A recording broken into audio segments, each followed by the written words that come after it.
HVB here, just doing a little narration in post-production. Actually flew this mission a week or so ago. I had a really bad ear infection. I didn't feel like talking at the time. This was done in the SCG ground attack training server created by SCG Limbo. It's kind of a reproduction of a TAW tank column. Flying a Ju-88 C-6 with 2 external SC250s and 10 internal SC50s.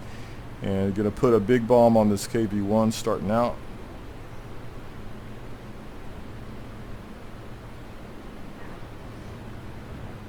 We'll talk about the technique in a little bit. As you can see, I came in super low, super shallow. I was kind of wondering at the time if I was going to get a detonation on that bomb, because for whatever reason, these Luftwaffe bombs, if you drop them too low with any kind of delay, they won't detonate. That's an issue you don't have with the Russian and the Western Allied bombs. I don't know really what's going on with that.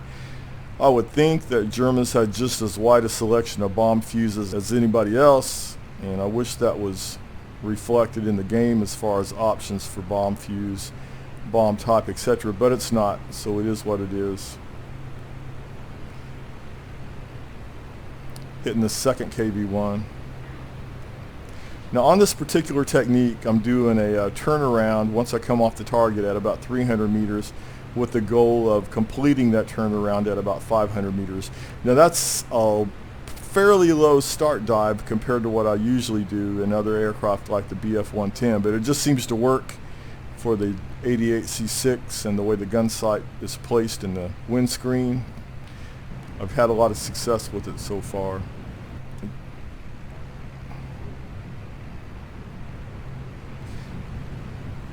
So now we've gone to the internal SC50s, going to try to take out this last AV-1. And again, that's super low, and I'm thinking, shit, I hope that thing detonates, but it did. It's something I'm still working out with this technique, trying to hit that fine line as far as dropping as shallow and as low as possible, but still getting a bomb detonation. And you can see, because I'm coming out of the dive fairly quickly, I'm actually pretty close to the target area when I come out the dive, so I'm scanning stuff as I'm making that turnaround, trying to find the next target. And what I'm looking for specifically is heavy, medium tanks or light tanks that are protected by obstacles. Because a light tank in the open, I would prefer to strafe with this particular aircraft. And it looks like I found a T-34 here.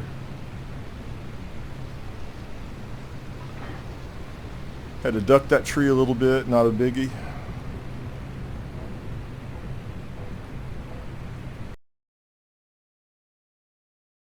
And as you can see here, I'm lined up on another T-34 in front of that brown tree, but unfortunately on this particular run, I forgot to open my bomb bay door, which is a shame because this looks like a pretty good run-in, but no boom, so got to turn around and do it again. And because that T-34 is in front of that brown tree, I'm not going to be able to hit it from this side. So I believe I ended up picking a BT-7 that's back in that area I was at previously.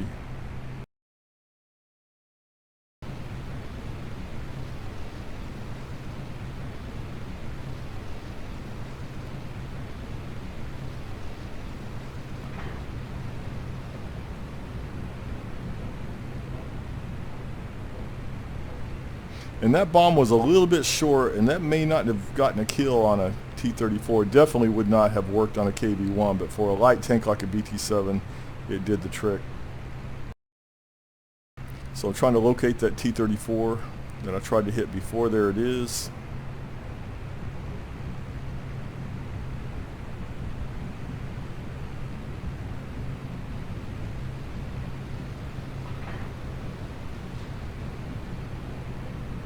You know, sometimes you can hear the bomb clack against the side of the tank, which is always a nice sound to hear. So I'd like to hit that T-34 there you see in the front, but it's kind of obscured by that tree, so I just go after this BT-7 that's on this side of the tree.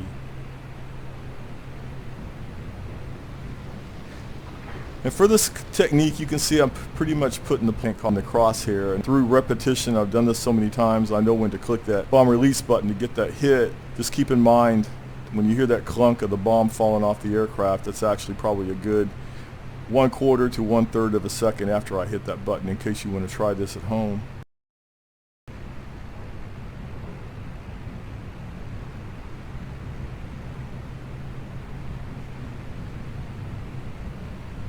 got a detonation on that BT7.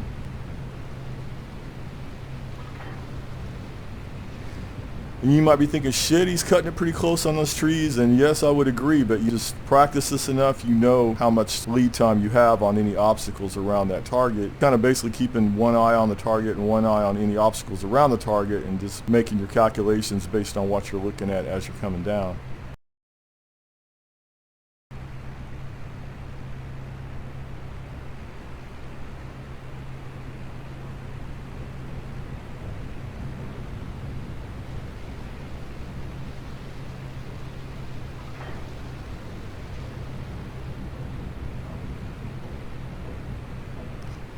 I'm closing the bomb bay door after every run just to keep my speed up and make these turnarounds faster. You can't just leave the bomb bay open, but you're going to be a lot slower. It's going to take a lot more time to get turned around. Like you saw previously, I forgot to open that bomb bay door on one run. Just one of those things, you got to make a decision how you want to do it.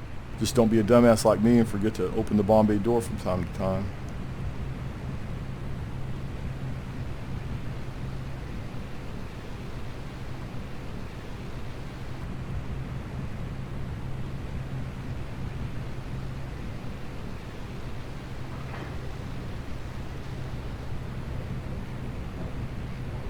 I tell you, that rear window is just beautiful. So much better than the standard JU88A4 window view. So I've got 2 bombs left at this point. I decided to take on another KV-1.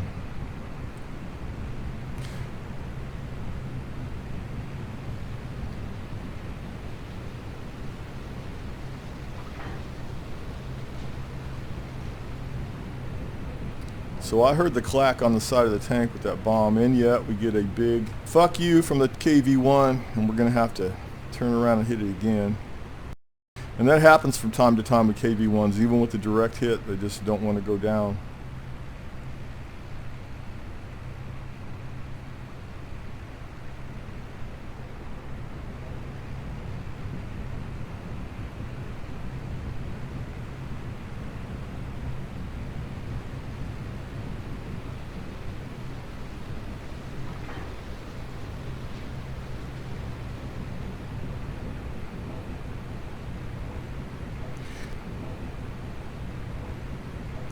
Okay, KV-1's down, we're out of bombs, so time to do a little bit of strafing. And what I'm looking at here is for the sure thing, and by that I mean a light tank that's in the open,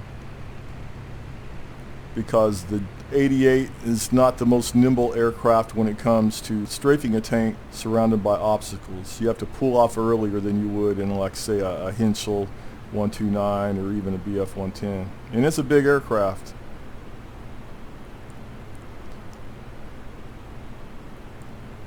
You'll notice I'm aiming at the driver's compartment on all these strafing runs.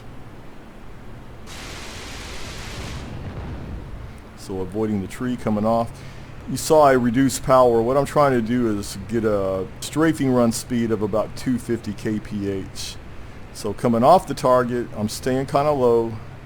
I'm up at full throttle, but as soon as I make that turnaround, I go reduce the throttle with the goal of getting that 250 kph speed, which just, you know, slows you down, lets you get lined up nice, and you can put more rounds into the tank at that slower speed.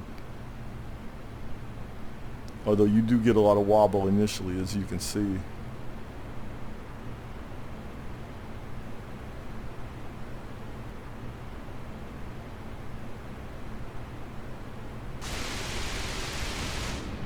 Alright, that was pretty clean. Going back up to full throttle.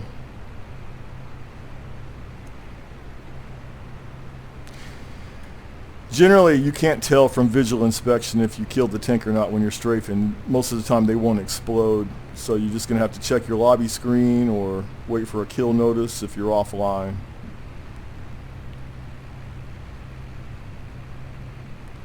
So I'm looking for the next victim. I see a BT7 parked behind that T70 I just hit.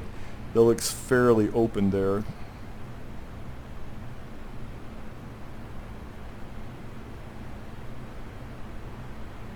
And you see I kind of keep the crosshairs above the tank until I get close. I don't want to be dragging the ground too much. And that was pretty clean. Should have made that pull off a little bit sooner. That was cutting it pretty close. And I'm looking for the next victim, and I'm not seeing anything yet. As it turns out, there were not that many light tanks that were in the open for this particular target area. So I catch this BT-7 over here kind of late in the turnaround, pretty close already. Not exactly perpendicular to it, but you know, it's good enough.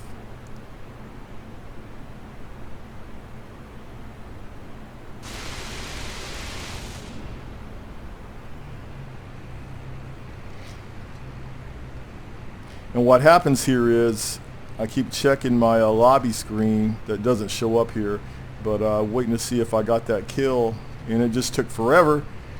And I didn't get it until I was lined up on that tank again, about to make a second pass, and then I got the kill notice, so I had to pull off. So I'm going to fast forward through that right now.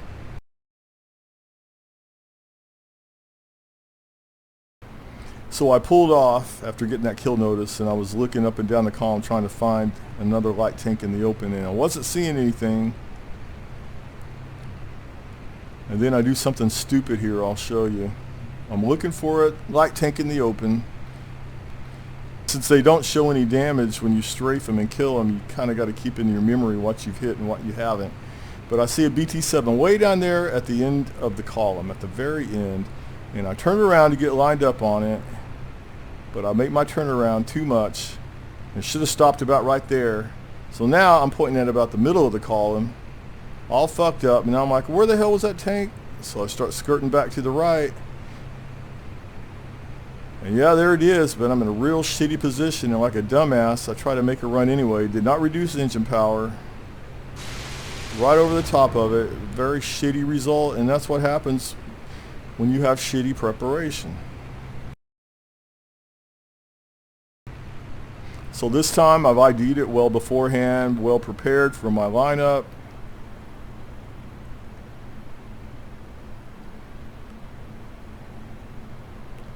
I remember thinking I really didn't like how that tree was hanging over the top of it. It's going to definitely need to pull off in time.